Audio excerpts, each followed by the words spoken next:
Thanks for tuning into the channel.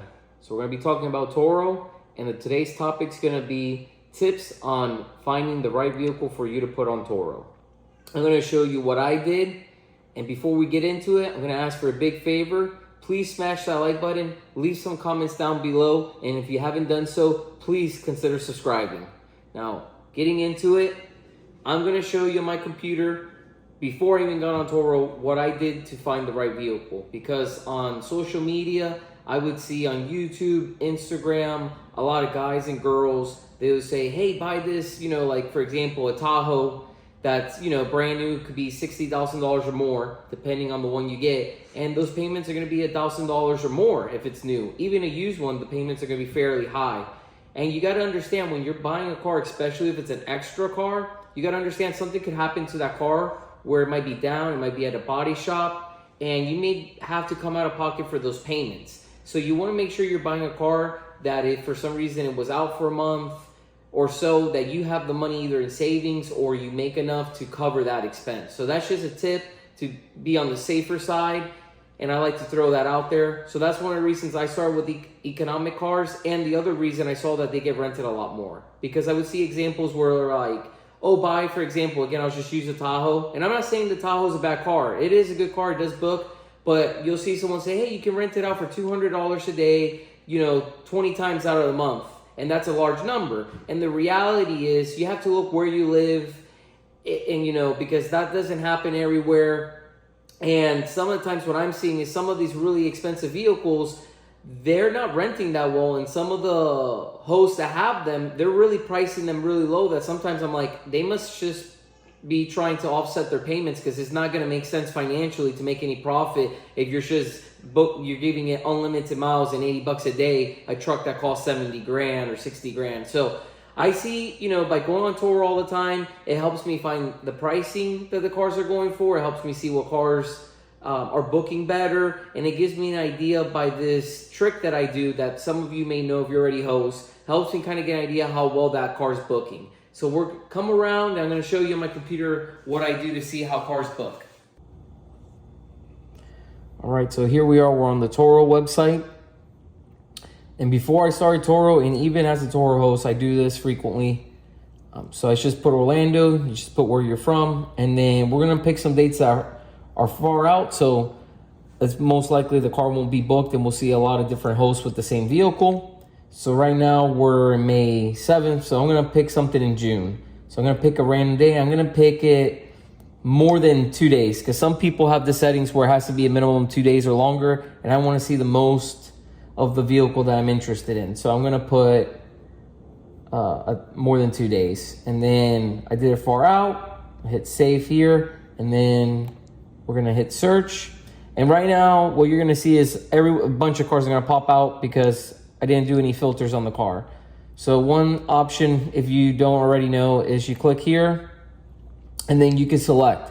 So if you're like, hey, I'm thinking about getting a Toyota Corolla, for example, we'll go here, we'll type in Toyota Corolla,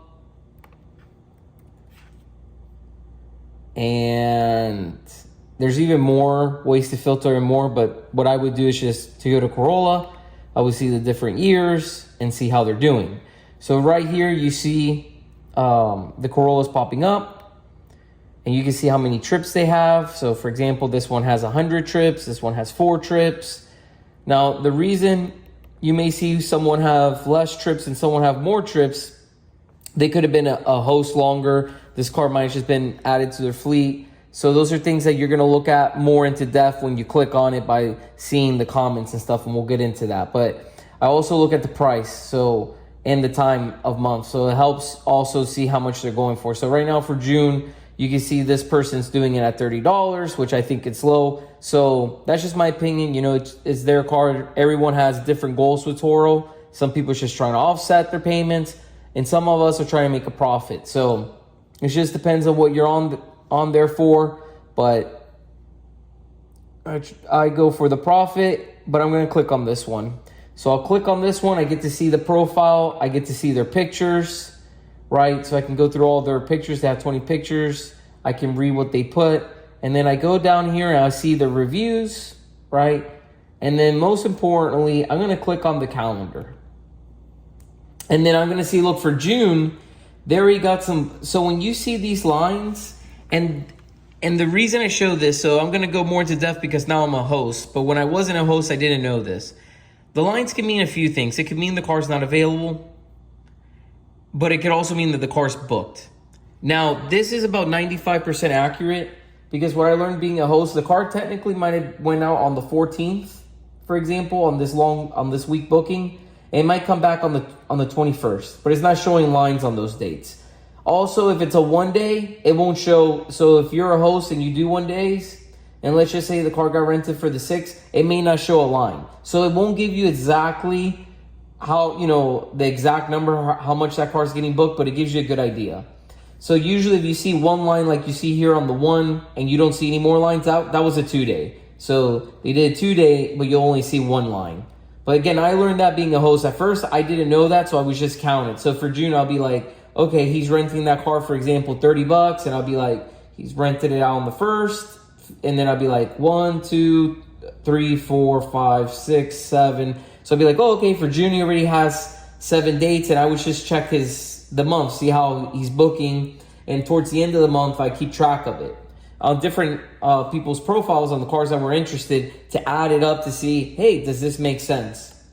That's one thing I would do. And then also to know that the car is just not out of service, I would check the comments. So if I see like, okay, right now we're in May, his last trip looks like it was in April, and the person left a comment, April 29th, 2000. I see that the car is active by the comment. So I'm pretty confident that this right here is that the car is booked for that time frame. And also what I would do is when I see the low prices to see, okay, what else are they offering? So I would go down here, and from what I see, he only offers free pickup. He actually does not offer the delivery services. So he may try to put out a lower price since he doesn't do deliveries, in hopes that if you're coming from the airport or something like that, yeah, you'll Uber to him. So some people do that because they don't want to do deliveries, and that's fine. That's up to you. And then I would just start looking at the cars. As you see here, I would select different ones, and as you do this more, you start getting familiar with people's profiles. You'll see their fleets growing, and believe it or not, you learn a lot from it, and you can see what different people do and the options they give. Like, do they do deliveries? Do they do free deliveries? Some people, what I've noticed, they'll put a low price, but they'll charge for deliveries. So really where they're making their money is on deliveries. So you have different ways you can play with it. And again, everyone's goal is going to be different on here. But that's what I would do. And usually you'll see like the economical cars like a Toyota Corolla. If you don't know about cars, cars like a Toyota Corolla hold their value. A Honda Civic hold their value. And then there's cars that are not that good with resale. So I would say if you're getting into Turo, you definitely want to look into cars that hold their value and do some research on cars that hold their value, because you got to think one day you're going to get out of that car. And you don't want to be making all this money on the front end, and then when you go retire the car, you find out that you're really upside down, and then you might have spent a year, 2 years, or however long doing Turo. You might say, oh, wow, I didn't make any money because when you went to go get out of the car, you were so upside down that all the money that you made ends up going away when you get out of it. And that's another reason why I like economical cars. You tend to not, if you buy them right, of course, like any car, you tend to not be upside down on them. And if you were, it wouldn't be much. When you buy these really high-end cars, you're likely to be upside down. And if you didn't do a good job purchasing it, you're likely to be upside down a lot. So I'm going to put here a higher-end car. Let's say the Chevy Tahoe, which they actually do good on Turo. I'm not knocking them. I'm sure someone may be watching this video and has a Tahoe and is going to tell me how good they do. And I appreciate that. I want to see that. And you can see here, look, they do well.